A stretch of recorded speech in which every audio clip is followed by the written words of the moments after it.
भक्त मीराबाई की प्रेरणादायक कथा। राजस्थान की पवित्र धरती पर लगभग 16वीं शताब्दी में एक ऐसी बालिका का जन्म हुआ जिनके अपने प्रेम और भक्ति से पूरे भारत को प्रभावित किया। उस बालिका का नाम था मीराबाई। उनका जन्म राजस्थान के कुड़की गांव में एक राजपूत परिवार में हुआ था। उनके पिता का नाम रतन सिंह था। बचपन से ही मीराबाई बहुत शांत, सरल और भगवान की भक्ति में डूबी रहने वाली बच्ची थी। बचपन से ही कृष्णा भक्ति। एक दिन की बात है, मीराबाई लगभग 5-6 वर्ष की थी। उनके घर के सामने से एक भव्य बारात गुजर रही थी। मीराबाई ने उत्सुकता से अपनी माँ से पूछा, माँ, मेरे दूल्हा कौन है? माँ ने मुस्कुराकर घर में रखी भगवान कृष्ण की छोटी सी मूर्ति की ओर इशारा किया और कहा, बेटी, यही तुम्हारी दूल्हे हैं। माँ ने तो ये बात मजाक में कही थी, लेकिन छोटी मीराबाई ने उसे सच मान लिया।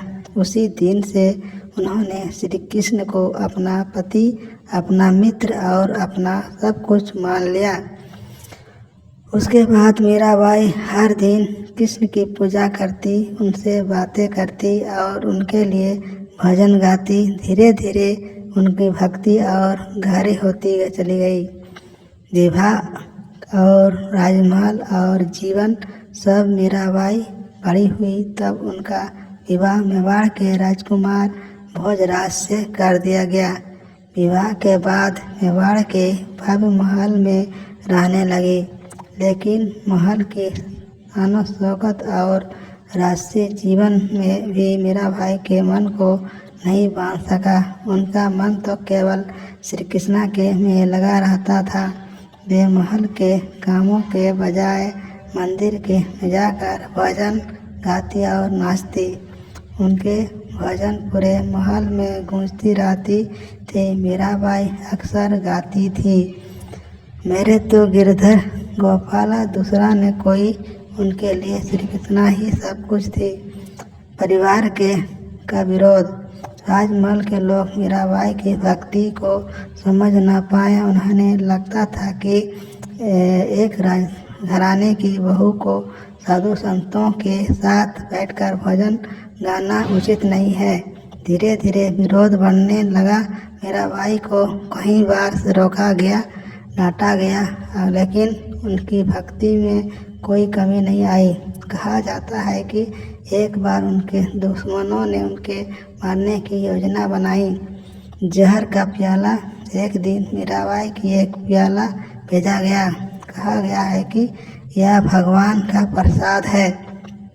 असल में उस प्याले में जहर था, लेकिन मीराबाई ने उसे श्री कृष्णा का प्रसाद समझकर हाथ जोड़कर कहा, हे प्रभु, अगर यह आपका प्रसाद है तो मैं इसे खुशी खुशी स्वीकार करती हूँ। उन्होंने यह प्याला पी लिया, लेकिन आश्चर्य की बात यह है कि उन्हें कुछ भी नहीं हुआ। लोग हैरान रह गए। सबको लगा कि भगवान स्वयं उनका रक्षा कर रहे हैं। सांप का डिब्बा। एक और कथा प्रसिद्ध है। एक बार मीराबाई को एक डिब्बा भेजा गया। कहा गया है कि उसमें भगवान के लिए फूल है, लेकिन जब मीराबाई ने डिब्बा खोला तो उसमें एक जहरीला सांप था। मीराबाई ने डरने के बजाय श्री कृष्णा का नाम लिया। कहते हैं कि वह सांप तुरंत एक सुंदर फूलों की माला में बदल गया। यह देखकर लोग चकित रह गए। मीराबाई का महल छोड़ना।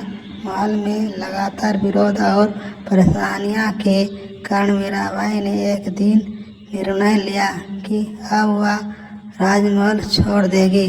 उन्होंने राजसी जीवन की लगने लग दिया और केवल कृष्णा भक्ति के लिए निकले पड़े।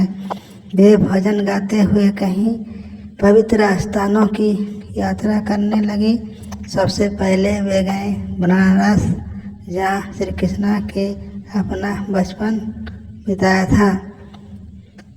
वह उन्होंने कई वर्षों तक भजन गाए और साधु संतों के साथ भक्ति में जीवन बिताए। भक्ति का संदेश।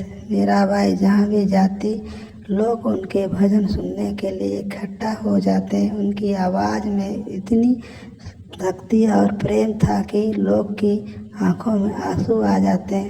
उनके भजन बहुत प्रसिद्ध हुए, जैसे पायो जी मैंने राम रतन धन पायो और मेरे तो गिरधर गोपाला। दूसरे ने कोई मीराबाई के भजन में प्रेम, समर्पण और भक्ति की गहरी भावना दिखाई देती है। अंतिम समय अपने जीवन के अंतिम दिनों में मीराबाई द्वारिका पहुंच गई, जहाँ श्री कृष्ण का प्रसिद्ध मंदिर है। कहा जाता है कि एक दिन मंदिर में कृष्ण की मूर्ति के सामने भजन गा रही थी। भजन गाते गाते वे इतने भावविभोर हो गई कि धीरे धीरे कृष्ण की मूर्ति के पास गई और फिर एक चमत्कार हुआ। लोगों ने देखा कि मीराबाई उसी मूर्ति में ही विलीन हो गई। इस तरह उनके जीवन भगवान कृष्ण के प्रेम में पूरी तरह समर्पित हो गया। शिक्षा। मीराबाई की कहानी हमें यह सिखाती है, सच्ची भक्ति में बहुत शक्ति होती है। भगवान अपने सच्चे भक्त की हमेशा रक्षा करते हैं। प्रेम और विश्वास सबसे बड़ी ताकत है। भक्त मीराबाई आज भी भारत में भक्ति और प्रेम का प्रतीक मानी जाती है। जय राधे कृष्ण, जय कृष्ण, जय कृष्ण, जय कृष्ण, जय कृष्ण, जय राधे, जय कृष्ण, जय मीराबाई। धन्यवाद।